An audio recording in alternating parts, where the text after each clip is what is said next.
ಮಿತ್ರರೇ, ಎಲ್ಲರಿಗೂ ನಮಸ್ಕಾರ. ಎಲ್ಲರೂ ಹೇಗಿದ್ದೀರಾ? ದೇವರ ಕೃಪೆಯಿಂದ ನಾವೆಲ್ಲ ಚೆನ್ನಾಗಿದ್ದೇವೆ. ಬಹಳ ದಿನಗಳ ನಂತರ ನಾವೆಲ್ಲ ಭೇಟಿಯಾಗ್ತಿದ್ದೇವೆ ಅಲ್ವೇ? ಹೌದು ಮಿತ್ರರೇ, ಇಂದಿನ ನನ್ನ ವಿಷಯ ನಿಮ್ಮೊಂದಿಗೆ ಚರ್ಚಿಸಬೇಕೆಂದು ಅನಿಸುತ್ತಿರುವಂತಹ ವಿಷಯ ಒಳ್ಳೆಯ ಜೀವನವನ್ನು ಹೇಗೆ ನಡೆಸಬೇಕು. ಹಲವಾರು ಸಲಹೆಗಳಲ್ಲಿ, ಹಲವಾರು ಸೂಚನೆಗಳಲ್ಲಿ ಒಂದು ಉತ್ತಮವಾದಂತಹ ಸಲಹೆ ಕೊನೆಯಲ್ಲಿ ಇದೆ. ಅದನ್ನು ಕಾದು ಅದನ್ನು ಕೇಳಿಸ್ಕೊಳ್ಳಿ. ಬಹುಶಃ ಅದರಿಂದ ನಮ್ಮೆಲ್ಲರ ಜೀವನ ಪುನೀತವಾಗಬಹುದು. ಹಾಗೆ ಒಳ್ಳೆಯ ಜೀವನವನ್ನು ಹೇಗೆ ನಡೆಸಬೇಕು ಎಂಬುದು ಎಲ್ಲರ ಪ್ರಶ್ನೆ. ನಾವು ಎಷ್ಟೇ ಐಶ್ವರ್ಯವಂತರಾಗಿರ್ಬೋದು, ಎಷ್ಟೇ ಶ್ರೀಮಂತರಾಗಿರಬಹುದು, ಎಷ್ಟೇ ವೈಭೋಗದ ಜೀವನ ನಮಗಿರಬಹುದು, ಆದರೆ ನಮಗೆಲ್ಲರಿಗೂ ಕಾಡ್ತಿರುವಂತಹ ಒಂದು ಪ್ರಶ್ನೆ, ನಾವು ಒಳ್ಳೆಯ ಜೀವನವನ್ನು ನಡೆಸ್ತಾ ಇದ್ದೀವಾ, ಇಲ್ಲ ಅಂದರೆ ಹೇಗೆ ನಡೆಸಬೇಕು? ಇದೆಲ್ಲವನ್ನು ನಾವು ತಿಳ್ಕೊಳ್ಳೋದು ಬಹುಶಃ ಇಂದಿನ ಯುಗದಲ್ಲಿ, ಅಂದರೆ ಇಂದಿನ ಕಾಲದಲ್ಲಿ, ಇಂದಿನ ದಿನಮಾನಗಳಲ್ಲಿ ಬಹಳ ಮುಖ್ಯವಾದದ್ದು ಎಂದು ನಾನು ತಿಳ್ಕೊಂಡಿದ್ದೇನೆ. ಹಾಗಾಗಿ ಈ ವಿಷಯವನ್ನು ಇವತ್ತು ನಿಮ್ಮೊಂದಿಗೆ ಚರ್ಚಿಸಬೇಕೆಂದು ನಾನು ಬಯಸುತ್ತೇನೆ. ನಾವು ಎಲ್ಲರೂ ಜೀವನದಲ್ಲಿ ಸಂತೋಷವಾಗಿರಬೇಕು ಎಂದು ಬಯಸುತ್ತೇವೆ. ಆದರೆ ಒಳ್ಳೆಯ ಜೀವನ ಎಂದರೆ ಏನು? ಅದು ಕೇವಲ ಹಣ, ಹುದ್ದೆ ಅಥವಾ ಐಶ್ವರ್ಯವೇ? ಅಲ್ಲ. ಒಳ್ಳೆಯ ಜೀವನ ಎಂದರೆ ಮನಃಶಾಂತಿ, ಆರೋಗ್ಯ, ಒಳ್ಳೆಯ ಸಂಬಂಧಗಳು ಮತ್ತು ನಮ್ಮ ಒಳಗಿನ ಸಂತೋಷ. ಹಾಗೆ ಮನಃಶಾಂತಿ ಇದು ಮುಖ್ಯ ಅಂತ ಹೇಳಿದ್ವಿ. ಹೇಗದು?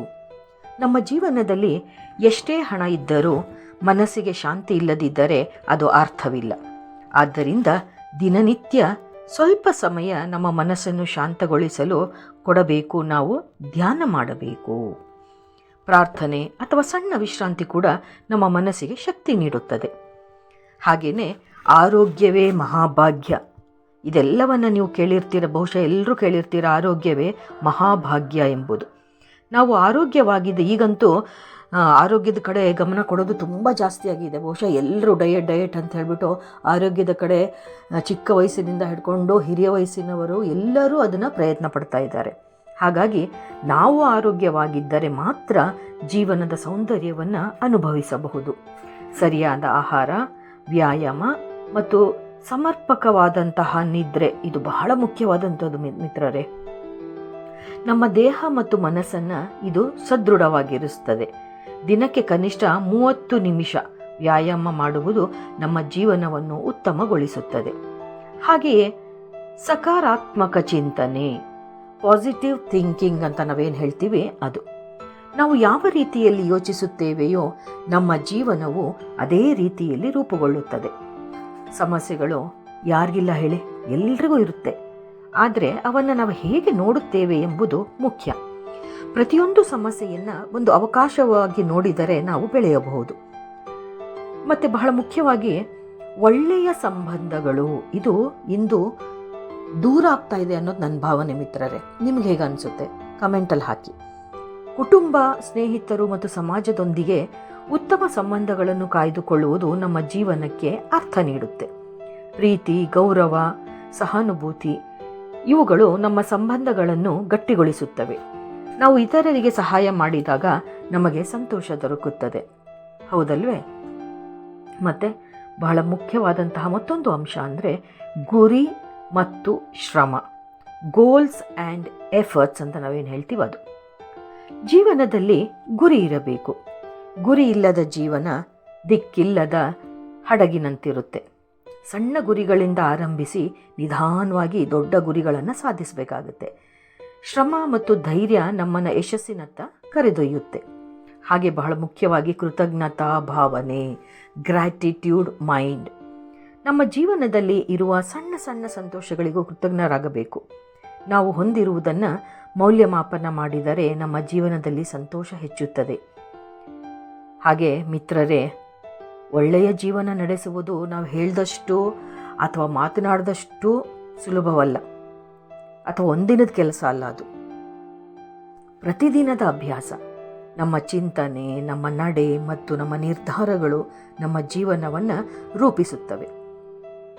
ಹಾಗೆ ನಾನು ಕೊನೆಯದಾಗಿ ಹೇಳಬೇಕು, ನಿಮ್ಮೊಂದಿಗೆ ಚರ್ಚಿಸಬೇಕು ಅಂದ್ಕೊಂಡಿದ್ದೇನು ಅಂತ ಹೇಳಿದ್ರೆ, ಸಂತೋಷವನ್ನು ಎಲ್ಲೂ ಹೊರಗೆ ಹುಡುಕಬೇಡಿ, ಅದು ನಿಮ್ಮೊಳಗೆ ಇದೆ. ನಾವು ಎಲ್ಲೆಲ್ಲೋ ಹೊರಗಡೆ ಹೋಗಿ ಸಂತೋಷನ ಹುಡ್ಕಕ್ಕೆ ಹೋಗ್ತೀವಿ. ಒಂದು ಪಾರ್ಟಿ ಅಂತೆ, ಒಂದು ಡ್ಯಾನ್ಸ್ ಪ್ರೋಗ್ರಾಮ್ ಅಂತೆ, ಫ್ರೆಂಡ್ ಅಂತೆ, ಎಲ್ಲ ಮಾಡಿ ಎಲ್ಲ ಮುಗಿಸ್ಕೊಂಡು ಮತ್ತೆ ಮನೆಗೆ ವಾಪಸ್ ಬಂದಾಗ ಮತ್ತೆ ಅದೇ ಅಶಾಂತಿ, ಅದೇ ನೆಮ್ಮದಿ ಇಲ್ಲದೆ ಇರೋ ಜೀವನ ಅಲ್ವಾ? ಹಾಗಾಗಿ ನಾವು ನಮ್ಮಲ್ಲೇ ನಮ್ಮ ನೆಮ್ಮದಿಯನ್ನು ಪಡ್ಕೊಳ್ಬೇಕು, ಸಂತೋಷವನ್ನು ಪಡ್ಕೊಳ್ಬೇಕಾಗಿರೋದು ಬಹಳ ಬಹಳ ಮುಖ್ಯವಾದದ್ದು. ಇತರರನ್ನು ಸಂತೋಷಪಡಿಸಿ, ನೀವು ಸ್ವತಃ ಸಂತೋಷವಾಗುತ್ತೀರಿ. ಎಷ್ಟು ಸರಿಯಾದ ಮಾತಲ್ವಾ ಮಿತ್ರರೇ ಇದು? ಆಮೇಲೆ ಸರಳ ಜೀವನ ನಡೆಸಿ, ಉನ್ನತ ಚಿಂತನೆ ಬೆಳೆಸಿಕೊಳ್ಳಿ. ಹಾಗೆ ಎಲ್ಲರೂ ಹೇಳ್ತಿದ್ರಲ್ಲ, ಈ ದೊಡ್ಡ ವ್ಯಕ್ತಿಗಳೆಲ್ಲ, ನಮ್ಮದೆಲ್ಲ ಸಿಂಪಲ್ ಲೈಫ್ ಹೈ ಥಿಂಕಿಂಗ್ ಅಂತ ಇದೆ. ಕೆಲವರೆಲ್ಲ ದೊಡ್ಡ ದೊಡ್ಡ ವ್ಯಕ್ತಿಗಳು, ಗಣ್ಯ ವ್ಯಕ್ತಿಗಳು, ಸಕ್ಸಸ್ಫುಲ್ ಆಗಿರೋ ವ್ಯಕ್ತಿಗಳು ಇದನ್ನು ಪಾಲಿಸ್ಕೊಂಡೆ ಅವರಷ್ಟು ತಮ್ಮ ಗುರಿಯನ್ನು ಮುಟ್ಟಿ ಇವತ್ತಿನ ದಿನ ಐತಿಹಾಸಿಕವಾಗಿ, ಸಾಂಸ್ಕೃತಿಕವಾಗಿ, ಸಾಮಾಜಿಕವಾಗಿ ಅವರು ಪ್ರಸಿದ್ಧರಾಗಿದ್ದಾರೆ ಅಲ್ವೇ? ಸೊ ಹೀಗೆ ನಾವು ನಮ್ಮ ಸಂತೋಷವನ್ನು ನಮ್ಮಲ್ಲೇ ಪಡ್ಕೊಂಡು ಒಂದು ಒಳ್ಳೆಯ ಜೀವನವನ್ನು ನಡೆಸುವುದಾದರೆ ನಾವು ಬದುಕಿದ್ದೂ ಸಾರ್ಥಕ ಅಲ್ವಾ? ನಾವು ಎಷ್ಟು ದಿನ ಬದುಕಿರ್ತೀವಿ? ನಾವಿಲ್ಲೇ ಪರ್ಮನೆಂಟ್ ಆಗಿರ್ತೀವಾ? ಇಲ್ಲ. ಬದುಕಿದ್ದಷ್ಟು ದಿನವೂ ನಾವು ಸಂತೋಷವಾಗಿ ಜೀವಿಸೋಣ. ಸಿಂಪಲ್ಲಾಗಾದರೂ ಪರವಾಗಿಲ್ಲ, ಗ್ರ್ಯಾಂಡಾಗಾದರೂ ಪರವಾಗಿಲ್ಲ, ಅದು ನಿಮಗೆ ಬಿಟ್ಟಿದ್ದು.